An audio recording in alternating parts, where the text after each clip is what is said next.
E é aí que é aquela peça que pega cheiro, você lava, lava, lava e não sai. Peça que você coloca, passa um calorzinho e você fala, nossa, eu já tô fedida. Olá, meninas! Sejam bem-vindas de volta ao meu canal. O tema de hoje é como saber se a roupa é de qualidade. Se você já gostou desse tema, não esquece de se inscrever no canal, deixar o seu like, que toda quarta e todo sábado sobe um vídeo novo com uma proposta de moda bem descomplicada. E pra quem ficar até o final desse vídeo vai ganhar uma dica bônus, porque no final eu vou te ensinar a precificar suas peças, entender a diferença de caro e barato e como definir se uma peça de R$10 é cara e uma de 500 é barata. Então pega papel e caneta, porque hoje eu vou te dar 10 dicas de como saber se a roupa é de qualidade ou não e uma dica bônus no final. A primeira dica que eu te dou para saber se a roupa é de qualidade ou não é comprar olhando pelo avesso da peça. Pois é, uma peça a gente começa a observar pelo lado do avesso e não do direito. Nisso a gente observa acabamento, cor da linha que foi usada na costura, se bate com a cor da peça ou não. Observa botão se não está caindo, observa zíper se está descendo até o final e subindo, não está emperrado, ou não é aquele zíper que quando você fecha ele começa a abrir por baixo. Observa barra, bainha, regulador de alça. Às vezes quando você compra a peça, o regulador já está mastigando a alça aqui do vestido, do macacão, e você só vai observar depois na hora de usar. Então, para saber se a peça é de qualidade ou não, observe todos esses detalhes de acabamento. Dica número 2, observe a elasticidade da peça. Pega a peça na loja, estica assim por uns 3-4 segundos e solta. O objetivo é que ela retorne para o tamanho original. Se no que você esticou, ela ficou, ela não é uma peça de qualidade, porque ela tem um elastano muito frouxo e aí logo ela vai desbeiçar. E se ela é uma peça sem nenhum elastano, sem nadinha de elasticidade, ela tende a encolher com o tempo. Então o ideal é que a peça tenha um pouco de elasticidade ou elastano na sua composição. A minha terceira dica é para você verificar a transparência da peça contra a luz. Então tá na loja, pega a peça e vira ela assim contra a luz mesmo, sabe? Coloca a mão no forro e vê o quão transparente essa peça é, se isso para você é bom ou não. É muito ruim você comprar, por exemplo, uma camisa social e ter que usar com uma camisetinha por baixo porque ela é transparente demais. E aí o barato acaba saindo caro, sabe? Porque você comprou uma camisa barata, só que ela é rala e você tem que comprar outra camisetinha para usar por baixo. Então esse é um investimento que não vale a pena. A minha quarta dica é para as peças que tem forro. Quando você vê que a peça tem forro, coloca ela no corpo e prova. Esse forro, se ele não te incomoda, se ele não te pinica, se ele está no tamanho ideal, porque às vezes a economia da peça está no forro. Num forro de má qualidade, num tecido grosseiro, num tecido que tem muito poliéster e te pinica demais, num tecido que tende a enrolar com o atrito do corpo, então às vezes é uma saia e você tá andando e você tá sentindo que o forro da saia tá subindo. Isso é muito desagradável. Ou então é um forro que é muito curto e não cobre o que tem que cobrir, às vezes é na região do seio, mas o forro é muito curto e para no meio do seio. Ou é o forro da saia, que não acompanha a saia até o final, é um forro muito curto. E aí quando você usa acaba ficando aquela divisão do que tem forro e do que não tem, sabe? Isso também é bem feio. A minha quinta dica é sobre as peças que amassam. Quando você for lá comprar, né, tá observando a peça, pega a peça e amassa ela assim no seu punho por uns 10 segundos também e solta. E vê se ela amassa ou não.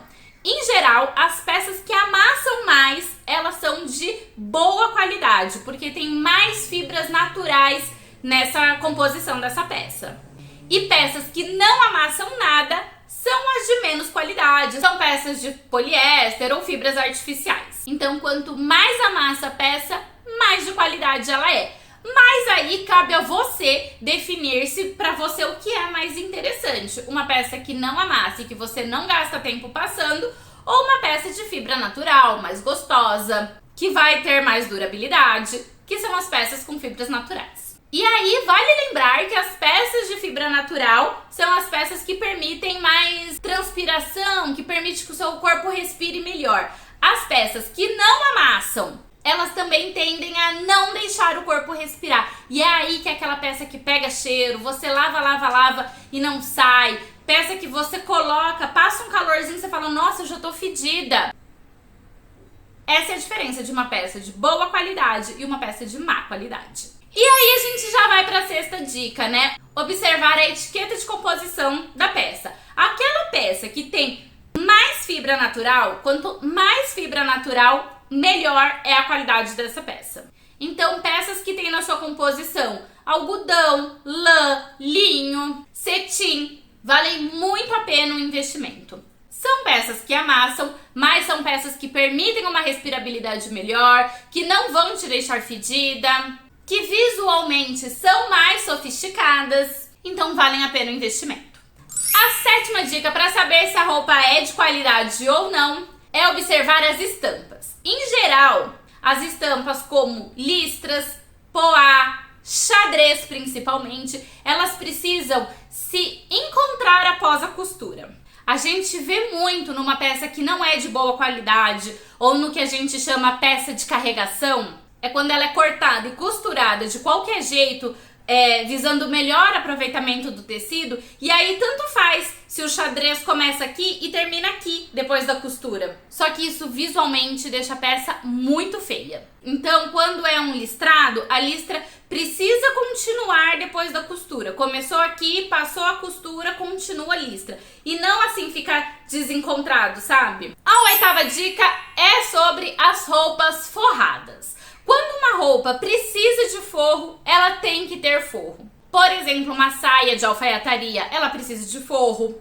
Um blazer precisa de forro. E aí a gente vê, por exemplo, que um blazer forrado custa R$300, enquanto um blazer sem forro custa 70, 80. Só que justamente por esse blazer não ter forro, ele não vai ser confortável, ele vai ser uma peça que vai perder a estrutura de blazer rapidamente. E aí logo você vai ter que comprar outro blazer. A saia em alfaiataria, ela também precisa de um forro, porque geralmente os tecidos de alfaiataria tendem a marcar um pouco mais em contato com a pele. Então, se ela é uma saia de alfaiataria sem forro, muito provavelmente quando você usar, você não vai se sentir confortável, você vai falar, tá marcando demais. Então, já presta atenção nesse detalhe na hora que tá lá fazendo a compra. A nona dica é sentir o toque da peça. Pega a peça e coloca no seu rosto, coloca em contato com você, prova, não só para saber o tamanho, se é o ideal ou não, mas para sentir o tecido. Evite tecido muito seco, tecido muito grosseiro, porque quanto mais seco for o toque do tecido, mais desconfortável ele vai ser. A 10ª dica é, meninas, se conscientizem. Roupas compradas no fast fashion, 99% das vezes, elas vão precisar de um reparo. Dificilmente a calça jeans que você compra, você veste e é o seu número ideal. Muitas vezes ela precisa de uma pence ou ela precisa de fazer a barra. O blazer vai precisar de um ajuste. E isso é natural, porque a gente faz no tamanho padrão. Mas nem todo mundo tem o tamanho padrão. Aliás, quase ninguém tem o tamanho padrão de manequim. E é aí que precisa de um ajuste. Então não adianta você pagar caro numa peça e achar que pronto, já é isso mesmo, é só usar. E aí sair arrastando a barra no chão, ou sair com a manga do blazer aqui no meio dos dedos. Não adianta a peça ser de qualidade. Muito provavelmente você vai precisar levar numa costureira da sua confiança para fazer um ajuste. E agora a dica bônus, como saber se a peça é cara ou é barata? Você precisa fazer o seguinte, você vai pegar o valor da peça, meu blazer custou R$300. E aí você vai dividir pela quantidade de vezes que você vai conseguir usar. Então se você comprou um blazer que custa, sei lá, R$300, e aí você divide pela quantidade de vezes que você consegue usar. Sei lá, esse blazer eu pretendo usar 10 vezes. Aí você vai fazer essa conta, 300 dividido por 10, R$30. É um preço ok. E aí você vai pegar o seu salário e calcular quanto vale a sua hora trabalhada. Porque se a sua hora vale R$10, você tem que trabalhar 3 horas para pagar uma usada pelo blazer. E aí cabe a você ver se isso compensa ou não, se isso é caro ou se é barato. Olhando de modo geral, um blazer que custa R$300 e você consegue usar pelo menos 10 vezes, ele sai R$30 por cada vez que você usa. É um preço super ok, super justo. Por isso que eu falo que vale a pena investimento em peças neutras. Porque aí se você compra um blazer pink de R$300 e só consegue usar 2 vezes, porque aí você já põe na cabeça que, já te vira com essa roupa, que você não quer repetir, que isso, que aquilo, que aí não combina com nada. Aí esse blazer saiu caro, porque você pagou R$300, só conseguiu usar 2 vezes, e se a sua hora trabalhada é, sei lá, 10, 15 reais a hora, quantas horas você tem que trabalhar pra pagar um blazer que você nem usa? Deu pra entender mais ou menos como funciona esse cálculo? Em contrapartida, você compra uma blusinha de R$50. Aí você chegou em casa e não consegue usar essa blusinha de jeito nenhum. Isso é muito caro, porque você vai ter que trabalhar sei lá quantas horas pra pagar uma coisa que você nem sequer usa, que você nem sequer gosta. Então deu pra compreender essa concepção de caro e de barato? Tudo depende da quantidade de vezes que você consegue usar, da utilidade que aquilo vai ter pra você, pro seu dia a dia ou não. Certo, meninas? Essas foram as dicas de hoje. Espero que vocês tenham gostado, que essa dica tenha ajudado vocês. Qualquer coisa, deixa aqui nos comentários que eu sempre respondo. E se você gosta de moda, de consumir esse conteúdo, me segue lá no Instagram, que todo dia eu posto alguma coisa em relação a isso. Beijo, tchau!